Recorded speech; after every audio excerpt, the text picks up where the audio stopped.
Esse é o Ancapsu e nós vamos falar agora sobre o recuo do Alcolumbre, né? Depois de falar que não vou pautar o impeachment de ministro, nem que tem 81 votos e coisa e tal que a gente falou ontem, agora o Alcolumbre já voltou atrás, falou que não, que olha só, eu posso analisar o pedido de impeachment, mas se a questão é político-jurídica e não sei o que lá, dando a entender que, olha só, não, pode acontecer. Por que ele falou desse jeito? Por que ele voltou atrás desse jeito? Porque ele lembrou que com 81 senadores votando contra ele, ele perde o mandato dele, né?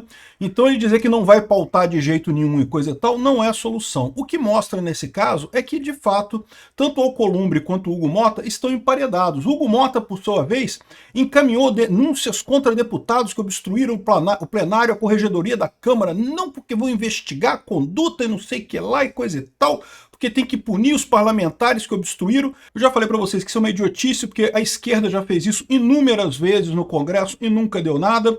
Mas mais do que isso, é uma idiotice por quê? Porque depois de passar pela corregedoria da Câmara, isso vai ser votado no Conselho de Ética da Câmara, que tem maioria do PL. Olha que coisa. Então a chance de ter alguma punição é muito pequena para os 5 parlamentares que teriam ocupado a cadeira aqui, o Pollon, o Bilinski, o Marcel Van Hatten e coisa e tal. Agora, existe um detalhe nessa história, tá? Porque ele colocou junto também a moça do PT do Mato Grosso do Sul, a Camila Jara, que teria empurrado o Nicolas lá também no meio da confusão, e daí os 6 vão ser avaliados. 5 pessoas do PL, não, desculpa, o Marcel Van Hatten do Novo, mais 4 do PL, e essa moça do PT vão ser os 6 avaliados, né? A Corregedoria da Câmara é só uma burocracia. Depois isso vai para o Conselho de Segurança, o Conselho de Ética da Câmara. E no Conselho de Ética, meu amigo, o único caso que tem chance de passar é o da Camila Jara. Essa notícia foi sugerida por Querido, Espere, Estou Vendo Peter, Olha Mãe, Estou no Ancapsu e várias outras pessoas. Obrigado aí ao pessoal que sugeriu notícias lá no nosso site, no visãolibertaria.com. E obrigado a você que está assistindo o nosso vídeo. Se você gosta do nosso conteúdo, por favor, deixe o seu like, se inscreva aqui no canal, né? Pois bem, o Alcolumbre estava muito decidido a não pautar o impeachment do Alexandre de Moraes de jeito nenhum, falou que é impossível pautar o impeachment, coisa e tal. E eu avisei para vocês que com 41 votos, se o pessoal quiser de fato, né, tirar o Alcolumbre, eles conseguem tirar o Alcolumbre. A votação de 41 votos é o que precisa para tirar o presidente da Câmara, o presidente do Senado, né? E aparentemente havia realmente gente propondo esse tipo de coisa, tanto que o Alcolumbre voltou atrás. Por isso, e também pelo risco da Magnitsky, né? A gente está sabendo que vai vir mais coisa por aí. O Eduardo Bolsonaro está se reunindo lá com o Trump para ver quais são os próximos passos nessa história aqui contra esse pessoal que está tentando culpar Bolsonaro de forma absurda, sem nenhum sentido, né? O Alcolumbre, ele recuou e disse que agora que pode analisar o pedido de impeachment contra o Alexandre de Moraes. Ele disse aqui que pode analisar, mas que é uma questão político-jurídica, ou seja, ele não disse que vai analisar o pedido de impeachment, ele não disse que vai fazer isso, mas que ele pode analisar isso. O que essa abertura significa? Como eu já falei para vocês, houve uma época, a coisa de um mês atrás, que não tinha nenhuma chance de avaliarem nenhum pedido de impeachment contra o ministro do Supremo. Por quê? Porque é natural que os ministros do Supremo não queiram impeachment de ministros do Supremo, mesmo que não seja ele, né? Por exemplo, a Carmen Lúcia não vai querer deixar um impeachment do Alexandre de Moraes. Por quê?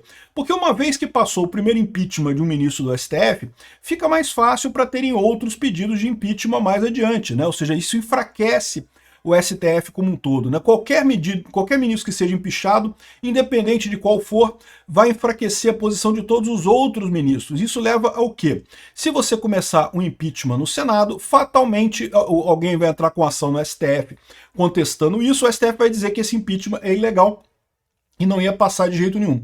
Então, como eu falo para vocês, passar um processo de impeachment neste momento no Senado, eu acho muito pouco provável.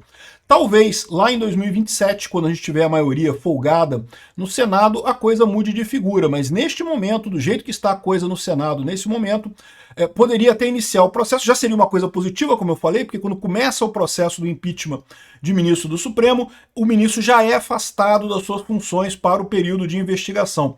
Então isso já tiraria o Alexandre de Moraes do julgamento do Bolsonaro nesse caso, né? Mas concluir o processo de impeachment seria pouco provável, porque precisaria de 34 votos, seria muito difícil, né? Teria todo o desafio do próprio STF aceitar esse tipo de coisa, mas agora a coisa mudou. Por que a coisa mudou? Porque, como eu falei para vocês, o STF rachou agora. Você tem realmente muita gente ainda favorável ao Xandão, que não é muita gente que quer o Xandão, mas os ministros do STF estão todos preocupadíssimos da postura do Alexandre de Moraes jogar o STF numa quebra institucional completa, né? Tá todo mundo morrendo de medo. Esse negócio de a votação da primeira turma da prisão do Bolsonaro é um caso bastante clássico dessa história. Ou seja, muito provavelmente os ministros que votarem a favor do Xandão vão perder, vão entrar para a Lei Magnitsky também. E eles não querem isso, né? Então, ou seja, ficou uma situação em que agora existe uma força para resolver o problema. Aí a questão toda é como que resolve o problema lá em Brasília. E não tem ninguém muito certo sobre como fazer isso. Uma das maneiras é aprovando anistia no Congresso. Aprova-se anistia, o Bolsonaro é liberado da coisa e pronto. Certamente o Lula vai reclamar, o STF vai reclamar, vai todo mundo reclamar, mas deixa passar, o Congresso passou e acabou, né? Resolve-se o problema. Outra maneira de resolver o problema é com o impeachment do Alexandre de Moraes. Eu sei que o pessoal lá do STF tá puto com o Alexandre de Moraes porque não queria ser envolvido nessa briga que ele arrumou com o Trump agora, né? Muita gente está culpando o Alexandre de Moraes, não por prender Bolsonaro, tá? Isso eles queriam. Que prender Bolsonaro, todos querem isso com muita clareza, né? O problema é que o jeito como o Alexandre de Moraes fez a coisa, a maneira absurda como ele fez esse negócio, esse movimento, certamente vai deixar, né, a coisa frágil por ali, né? Vai acabar comprometendo a credibilidade do STF, não só aqui no Brasil, mas no mundo todo, né?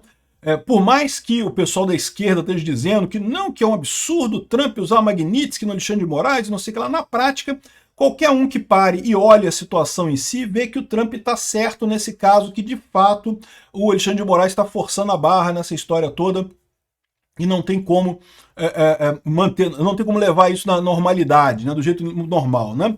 Então, o que acontece nesse caso, né? Existe uma pressão por uma solução lá em Brasília, e essa solução pode incluir o impeachment do Alexandre de Moraes. A gente não sabe ainda qual vai ser a solução que eles vão fazer por lá, né? Então, essa é a situação. O Alcolumbre ficou muito chateado, porque ele perdeu a autoridade, e perdeu mesmo. Tanto o Alcolumbre como o Mota ficaram numa posição muito difícil. O Mota pior ainda, porque o Mota foi totalmente escanteado pelos líderes partidários, né? E, de novo, se o Centrão quiser, junto com o PL, tira o Mota. É a mesma situação do Alcolumbre, tem voto para tirar o Mota.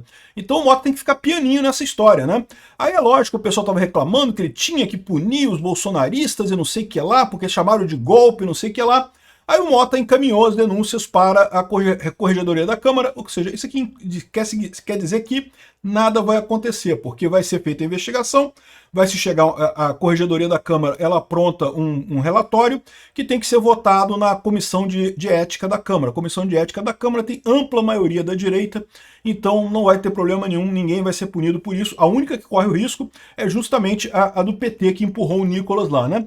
Eu não falei sobre esse negócio do empurrão da Jara com o Nicolas, porque eu achei uma besteira tão grande isso, pô, não tem nada demais, na verdade, foi uma confusão ali, um monte de gente empurrando todo mundo, não sei nem se a moça fez de propósito isso ou não, mas ela arrisca perder o mandato dela, tá?